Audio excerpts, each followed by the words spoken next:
पहली बार बिहार में चुनाव के 3 महीना पहले चर्चा क्या हो रही है कि भाई पलायन कैसे रुकेगा।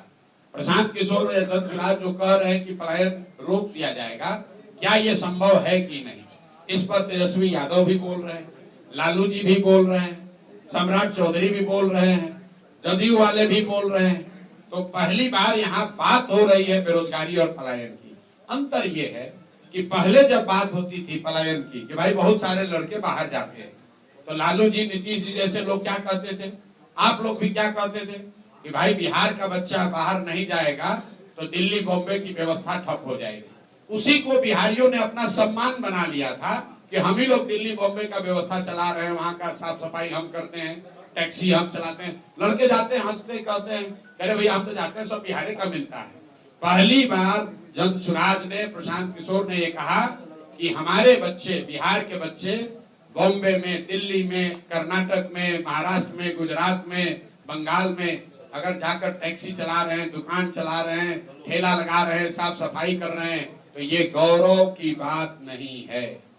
लिख लीजिए इस बात को। ये पहली बार धारा के विपरीत हमने बात उठाई है। ये गौरव की बात नहीं है। काम कोई भी खराब नहीं है, लेकिन अपने बाल बच्चों का पेट भरने के लिए मजबूरी में गया से, औरंगाबाद से यहाँ का अपना घर परिवार छोड़कर बॉम्बे में जाकर ठेला लगाना, ये गौरव की बात नहीं है। लोग यहाँ नेता क्या कहता है, बिहार का आदमी को मत मारो, गाली मत दो, नहीं तो दिल्ली में अगर बिहार के लोग काम नहीं करेंगे तो वहां से कूड़ा कचरा रोड पर भर जाएगा। कूड़ा कचरा निकालने के लिए बिहार का आदमी पैदा हुआ है। ये जन स्वराज की ताकत है। हम ये कह रहे हैं कि ये शान की बात नहीं है।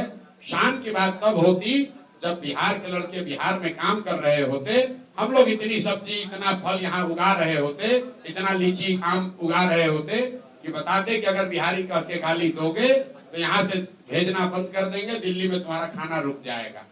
मोदी जी ने मधुबनी में कहा कि सहरसा से एक नई आधुनिक ट्रेन दी जाएगी जिससे श्रमिक परिवार के बच्चे गुजरात और महाराष्ट्र में जाएंगे, उनको जाने में सुविधा होगी। नेता लोग कह रहे हैं देखिए मोदी जी आकर कितना बड़ा काम किए हैं। पहला व्यक्ति है प्रशांत किशोर, हम विरोध करते हैं, हमें ऐसी ट्रेन नहीं चाहिए।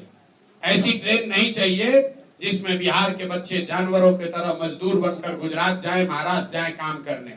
अरे आपको ये भी नहीं समझ में आ रहा है मोदी जी क्या कह रहे हैं कि श्रमिक परिवार के बच्चे, मतलब पूरा बिहार का जो बच्चा है वो श्रमिक परिवार है, और वो श्रमिक परिवार के आपके बच्चों को गुजरात में जाकर नौकरी मजदूरी करने के लिए आपको ट्रेन दे रहे हैं। जरा जाकर मोदी जी का स्पीच देखिए। अगर मोदी जी में दम है तो यही बात जाके गुजरात में कह दें कि गुजरात में एक नई ट्रेन चलेगी जिस पर गुजरात के श्रमिक परिवार के लोग महाराष्ट्र, तमिलनाडु में, दिल्ली में जाएंगे काम करने। वो कह सकते हैं ये बात? ये सिर्फ बिहार में कहा जा सकता है। और बिहार के लोग, इतना हम लोग की चेतना मर गई है कि हम लोग इसको विकास मान रहे हैं, हम लोग इस पर ताली बजा रहे हैं। भैया ट्रेन चाहिए, लेकिन वैसी ट्रेन चाहिए जिसमें हम लोग यहाँ से बिजनेस व्यापार करें। वैसी ट्रेन चाहिए जहां से चीनी, सीमेंट, छड़ यहाँ से बनाकर भेजा जाए। वो ट्रेन बिहार के लोगों को नहीं चाहिए जिस पर हम लोग के बच्चे मजदूर बनकर गुजरात और महाराष्ट्र के फैक्ट्रियों में जाकर अपनी जवानी बर्बाद करें। ये फर्क है जन स्वराज का और दूसरे दल का।